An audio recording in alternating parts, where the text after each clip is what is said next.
کی زندگی کو پڑھنے کی کوشش کرے گا, بل گیٹس کی زندگی کو پڑھنے کی کوشش کرے گا. یہ بل گیٹس کام کا ہے, اور جو اگین آئی ٹی سیکٹر سے جو زیادہ ہوتا ہے اس سے متاثر ہوگا. جو ڈاکٹر فیلڈ سے ہو وہ ایک ڈاکٹر سے متاثر ہو کے ڈاکٹر کی لائف کو پڑھے گا. اور اسی طریقے سے جو فزکس اور ایسٹرونومی کی فیلڈ میں وہ آئنسٹائن کے لا کو پڑھنے کی کوشش کرے گا, آئنسٹائن کس طریقے سے اسٹڈی کرا.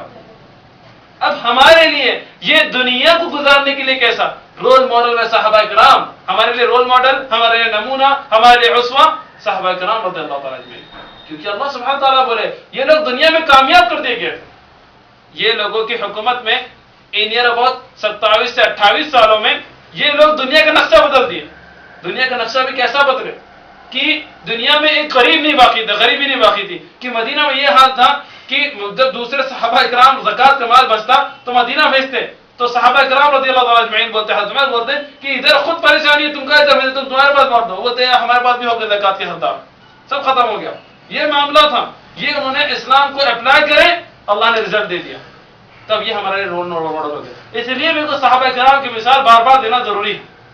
اب اللہ پہ ایمان اس طریقے سے صحابہ کرام رضی اللہ تعالیٰ اجمعین کا تھا. اور حضرت عمر بن خطاب رضی اللہ تعالیٰ عنہ, آپ دیکھیے کہ ایمان کی لیول کیا تھا, ایمان کی قوت کیا تھی. سبحان اللہ العظیم.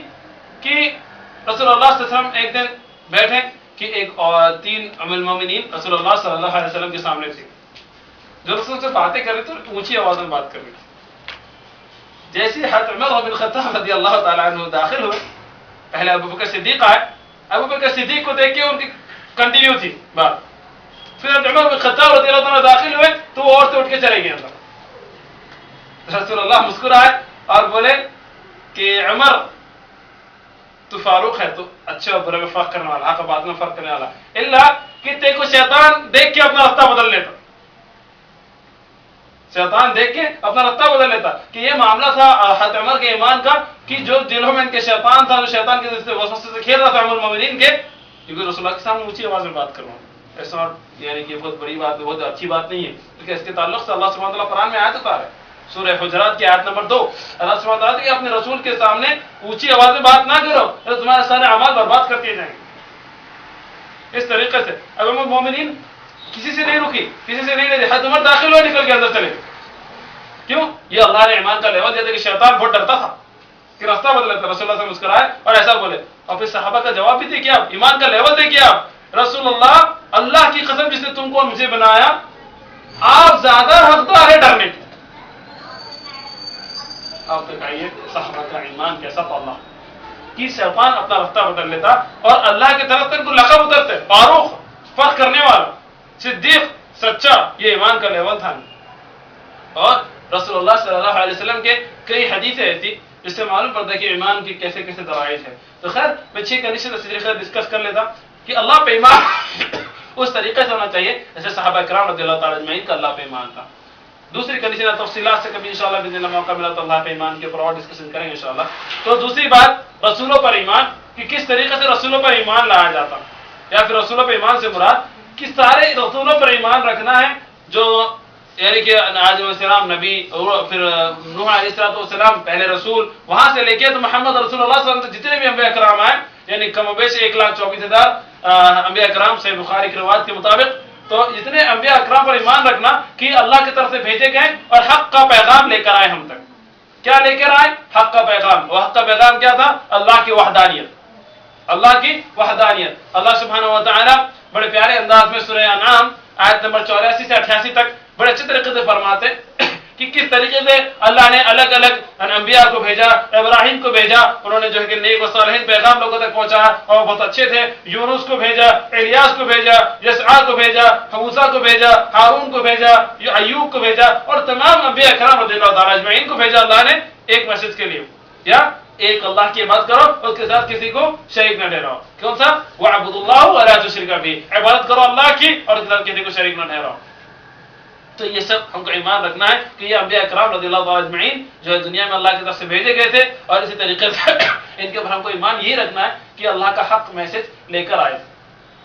پھر تیسرا جو لیول آتا اللہ کی کتابوں پر ایمان رکھنا.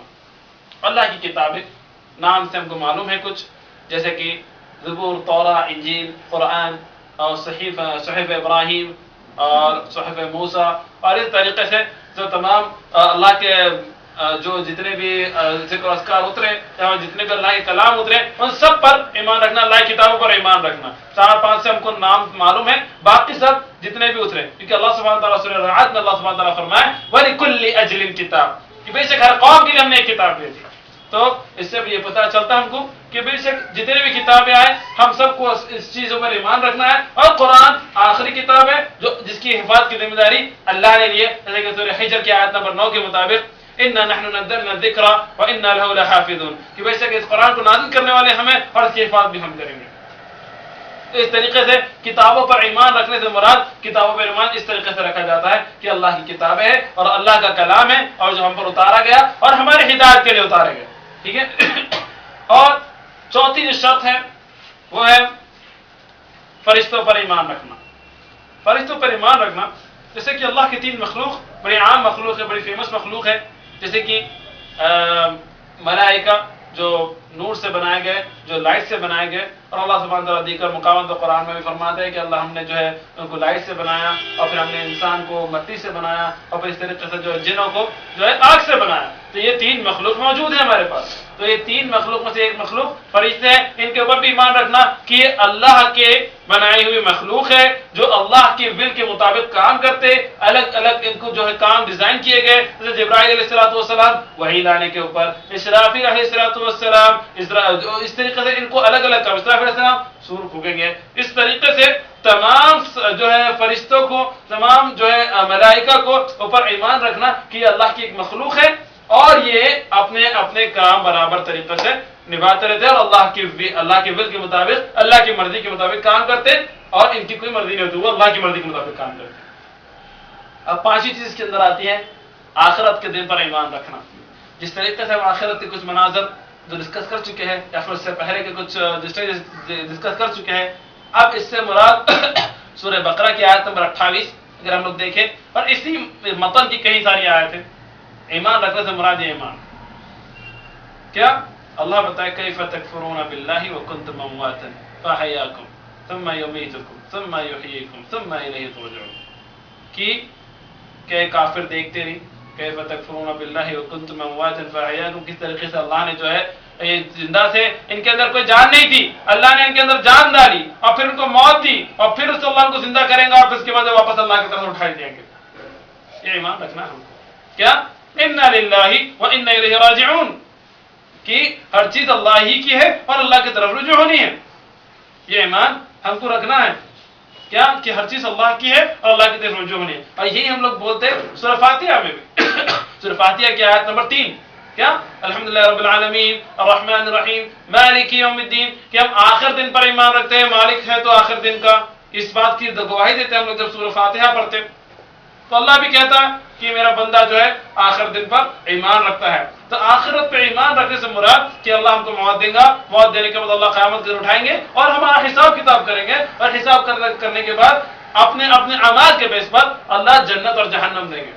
اب مجھے بتائیے کہ کیا یہ ایمان کے تقاضے کو پورے کرتا؟ آج کل کے ایمان والوں کو دیکھ کے ہم کو یہ لگتا، یا پھر ہم لوگ اپنے آپ کا تزکیہ کر لیں کہ کیا واقعی میں یہ ایمان ہمارا ہے چیزوں پر؟ اور واقعی میں رسول اللہ صلی اللہ علیہ وسلم کی حدیث کے مطابق سب سے عقل مند انسان وہ جو اپنی موت کو یاد کرے. تو کیا ہم ہماری آخرت کے بارے میں کبھی یاد کرتے؟ ہم ہمارا معاملہ دیکھیے کیسا آسان ہے کہ ہم لوگ یہ سوچتے کہ دنیا والوں کو ہم کیا جواب دیں گے. کبھی یہ سوچنے کی بھی کوشش کیے کہ خالق کو کیا جواب دیں گے. سر دنیا والوں کو جواب نہ بھی دے تو سیٹسفائی ہو جائے گا، مسئلہ نہیں، اللہ ان کو راضی کر دے گا. لیکن واٹ اباؤٹ اللہ؟ اللہ کے بارے میں کیا؟ اللہ سبحانہ تعالیٰ کو کیسے جواب دیں گے؟ وہاں تو حق اور حق ہی چلے گا، باطل معاملہ ہے ہی نہیں، وہاں پہ انصاف ہی چلے گا، اللہ عدل کرنے والے ہیں.